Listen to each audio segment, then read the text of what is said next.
I really wanted to bring you this 1 week update from outside, but the one thing that's consistent around here is the wind. Welcome to Widen's Window.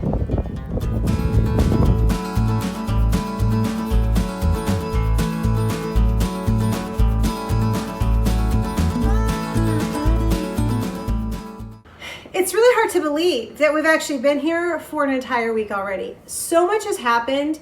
I feel like we've lived here for a month. So Mark has started working at the creamery already.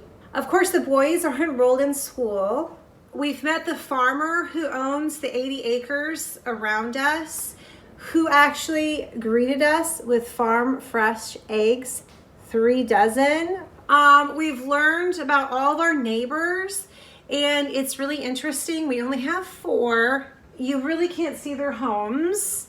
They're several miles away, and all of our neighbors, plus the farmer who owns this land, they all attend the same church. So we've been to church. I can't even express to you how much my soul has been missing church. We walked in there. The music literally brought me to tears. The preaching was sound. They have an amazing youth group. We may have found our home church.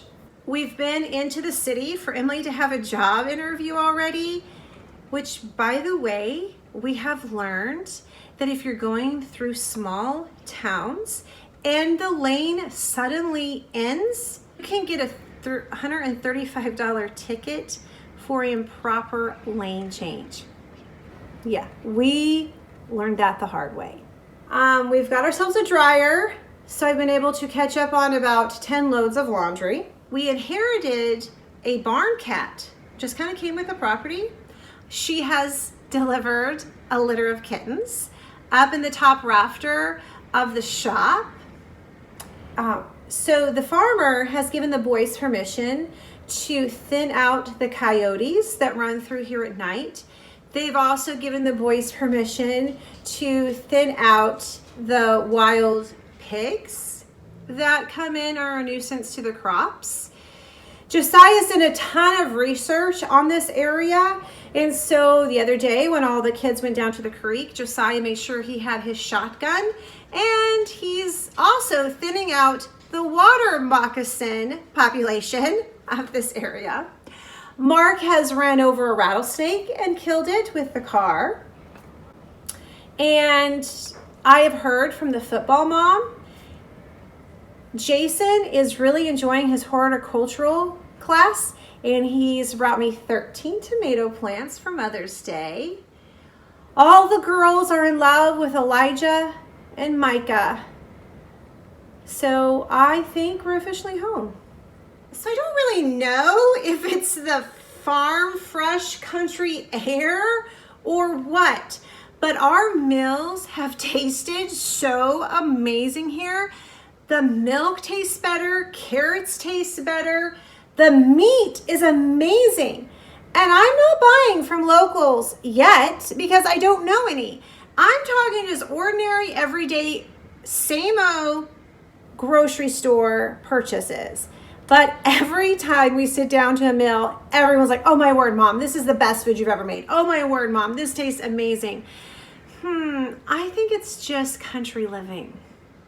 One of the funniest things about living here, I think, is just the really small town environment. They all know that we're new. We went to run a few errands, just Josiah, Emily, and I. And every time we walked in a store, people would come to us immediately and say, oh, may I help you? And when I called to get the utilities up and running, every single utility said, oh, yeah, you're the people who bought so-and-so's house. Everyone knows everyone. But the cherry on the top was when I called to connect the water. She said, oh, yes, we discussed you last night in the board meeting because we're changing all of our bylaws and we didn't know what to do with you guys because you're brand new. Do you know if that's a good thing or a bad thing? So again, thank you so much for watching. Thank you so much for your interest in our family. Following along and just seeing how God is providing and all that He's doing for us. This has truly been such a wonderful experience. Trust me, it hasn't been without hardship. It hasn't been without tears. But yet, it's amazing watching God work in our lives. So, thanks for watching. And you know what? We'll see you again next time on Wyand's Window.